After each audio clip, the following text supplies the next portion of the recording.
হে everyone, তো আজকে আমরা উইক এন্টিটি নিয়ে একটু আলোচনা করব। যদিও আমি এই টপিকটা হচ্ছে এয়ার ডায়াগ্রামের যে ভিডিও ছিল ওই জায়গায় কভার করে ফেলছিলাম, তারপরও ওইখানে ছোট্ট একটা ভুলের কারণে আসলে আলাদা করে উইক এন্টিটির উপর একটা ভিডিও বানানো।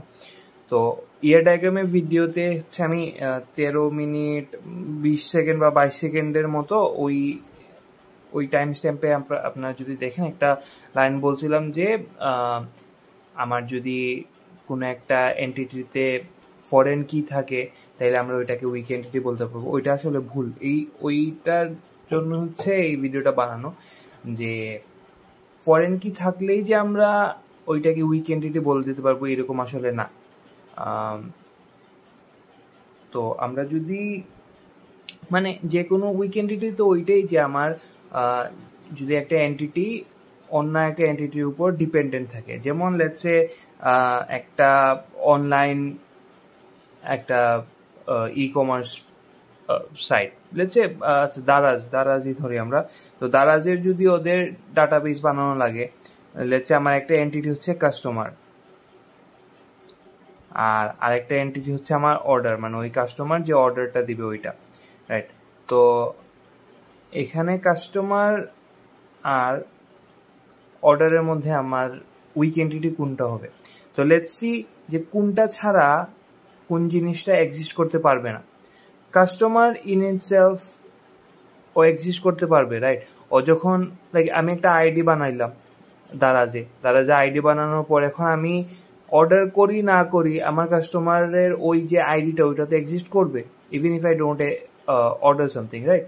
তো এইটা কারো উপর ডিপেন্ডেন্ট না। কিন্তু অর্ডারটা আমার কাস্টমার যখন অর্ডার করবে তখন হচ্ছে গিয়ে আমার মানে দিস উইল এক্সিস্ট, রাইট? অর্ডারটা আমার এক্সিস্ট করবে। আমার একটা অর্ডার এন্টিটি আন্ডারে যদি আমার অ্যাট্রিবিউটসগুলো দেখি, আমার অর্ডার আইডি থাকতে পারে, তারপর ওই প্রোডাক্টের ডেসক্রিপশন বা যে প্রোডাক্টটা অর্ডার দিছে ওইটা। তো unless customer makes an order, আমার কোনো অর্ডার আইডি ক্রিয়েট হইতেছে না, রাইট? তো তার মানে কি এই অর্ডার এন্টিটিটা for it to exist that would মানে ও ডিপেন্ড করবে হচ্ছে আমার কাস্টমার এন্টিটির উপর, রাইট? তো ওই থেকে আমরা বলতে পারতেছি যে অর্ডার এন্টিটিটা একটা উইক এন্টিটি।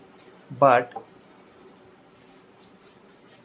যদি আমার অর্ডার এন্টিটির মধ্যে কোনো প্রাইমারি কি থাকে, যেমন আমাকে যদি বলে দিয়ে দেয় যে এই এন্টিটির একটা অ্যাট্রিবিউট হচ্ছে আমার অর্ডার আইডি এবং ওই অ্যাট্রিবিউটটা হচ্ছে প্রাইমারি কি অর্ডার এন্টিটির জন্য, তখন ওইটাকে আর উইক এন্টিটি বলা যাবে না। অর্থাৎ উইক এন্টিটির মধ্যে যদি আমার একটা প্রাইমারি কি থাকে, প্রাইমারি কি থাকলে ওইটা আর উইক এন্টিটি থাকে না। ওকে, আমার এই জিনিসটা মাথায় রাখা লাগবে যে if there is a primary কি ইন অ্যান এন্টিটি, ওইটা আর উইক এন্টিটি হবে না। তো মানে এই জিনিসটা মাথায় রাখলে আসলে হয়ে যায় আমার ইয়ার ডায়াগ্রাম ড্র করার সময়। তো আসলে নর্মাল এন্টিটি যেটা ওইটা তো আমরা একটা রেক্ট্যাঙ্গেলের শেপ দিয়ে হচ্ছে বুঝাই, আর যদি আমার উইক এন্টিটি থাকে তাহলে হচ্ছে আমার ডাবল রেক্ট্যাঙ্গেল থাকে।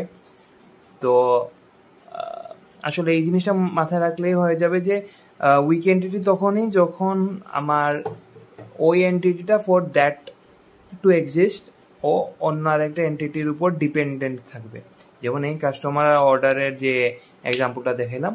বাট ওই এন্টিটিটারই যদি আবার আলাদা মানে তার নিজের একটা প্রাইমারি কি থাকে তাইলে ওইটাকে আমরা উইক এন্টিটি বলতে পারবো না। তখন আমার একটা রেক্ট্যাঙ্গল দিয়েই হচ্ছে জিনিসটা বোঝা মানে ওই এন্টিটিটাকে প্রকাশ করা লাগবে। তো উইক এন্টিটির জন্য এতটুকু বুঝলে আসলে এনাফ। ইয়ার ডায়াগ্রামের ভিডিওটা হচ্ছে একটু ভুল করা এই ভিডিওটা বানানো আসলে। তো হ্যাঁ, এতটুকুই আজকের জন্য। Thank you.